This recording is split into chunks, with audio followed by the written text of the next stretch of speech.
Gordon, many times we talk about the instrument like gong, like 声音波, but this time I know that we are talking about one of your favorite book, right?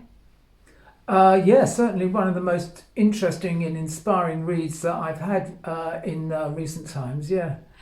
But before we share, if new friends, newcomers, please subscribe our YouTube video and press the bell, select all notification and press like. We have more story every week to you. Yes, and can you tell us the book?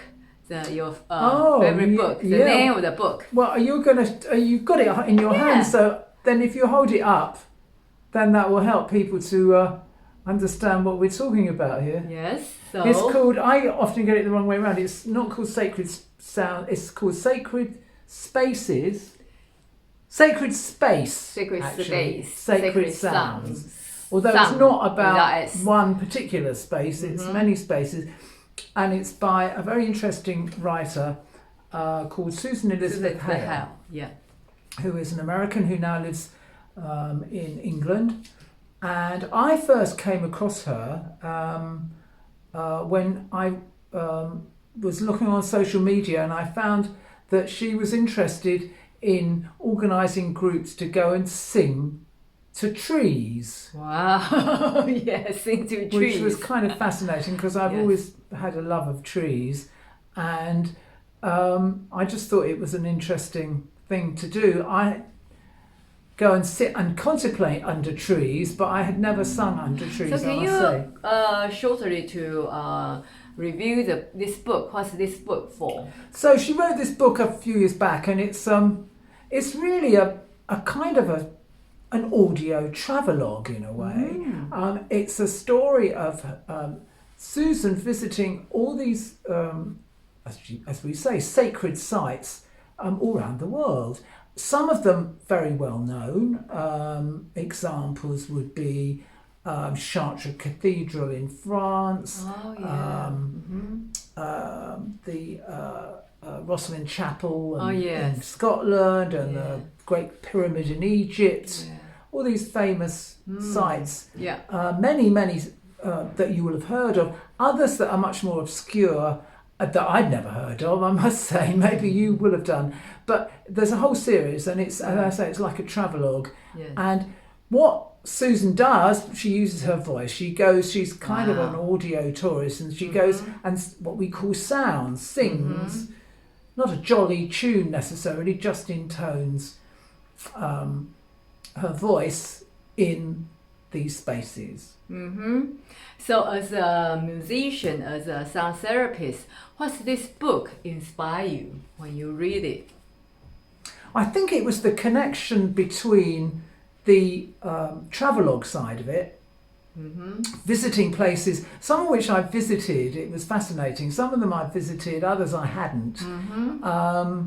And the way that Susan's a very good writer, and you're really with her there.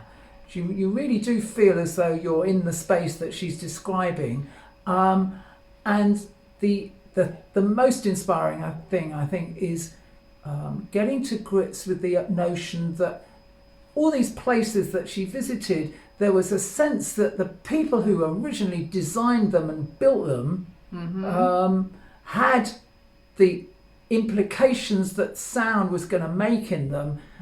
It was kind of built into the design of these sacred sites. I found that really fascinating, and the way that she kind of, if you married that with her own experience of where it took her when she was singing, sounding in the space, in terms of the visions that she was having, the kind of enlightened senses that she was getting as she described them.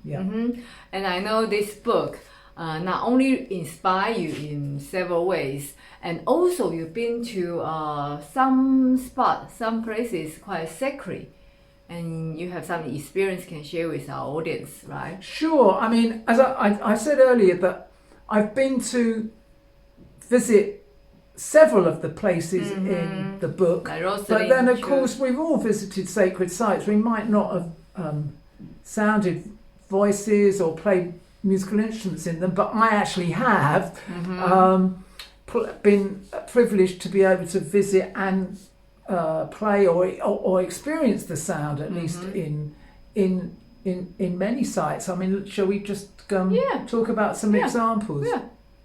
And some video. Sure.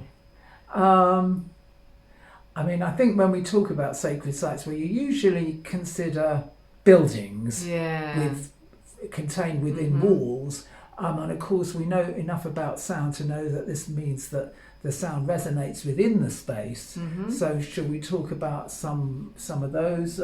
One that both you and I will remember very strongly and had a big impression was a very ancient church in Zadar in Croatia. Oh yes, I remember that church. And this was very small church, but it was characterized by having a very high cylindrical. I don't know if it wasn't exactly a spire, but inside, right in the center of the circular, it was a circular building, really. Yeah. Right in the center, there was a very, very tall. It's kind of like, almost like an interior space that went up. It was almost like a chimney size. And when you stood in the kind of sweet spot, which was right in the center, and maybe looked up and sang in it, the sound was tremendous, absolutely amazing. And later that particular day, we played a concert in there, didn't we? Yes. With the group that we were with gongs and many other instruments, and it was an amazing experience. That was one. Yes. And we got a video here. I think at least we've got some clips. Of I think this is when we actually first visited it, and we're just kind of working out how it sounded.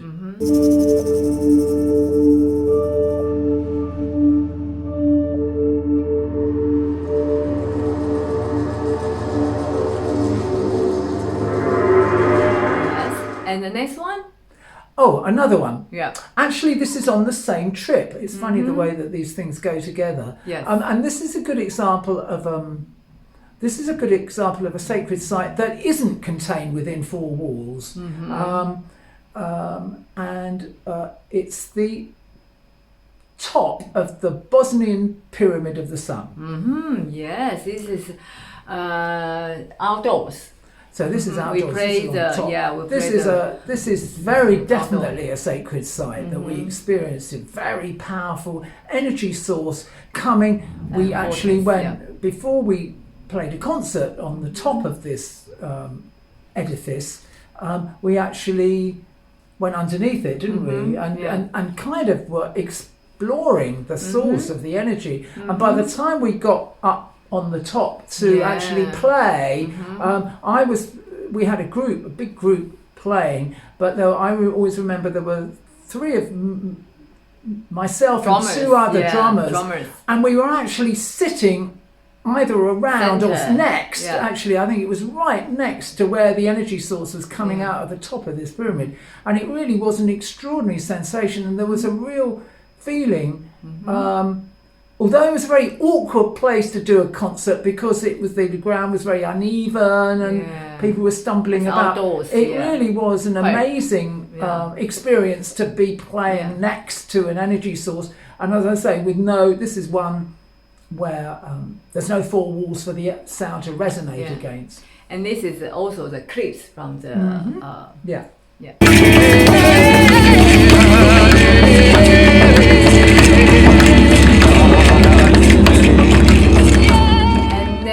I know that we also sing in several spots, several sacred or spatial space, right? Well, singing, I think, is the thing that we most... Or maybe humming, not really singing. Singing is what we most associate with sound in sacred spaces, I think. I mean, certainly in England, where I come from, the big cathedrals and the churches, the smaller churches... You really do get a sense that they're designed for the two things that we most hear: choirs singing and organs playing. Yes.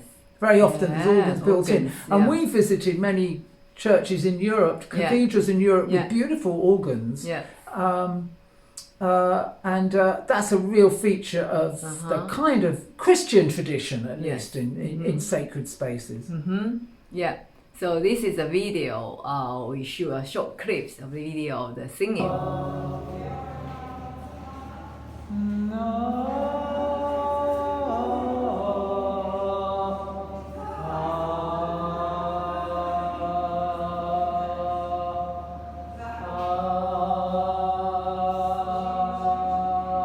And in the end, I think I like to share. That is my turn.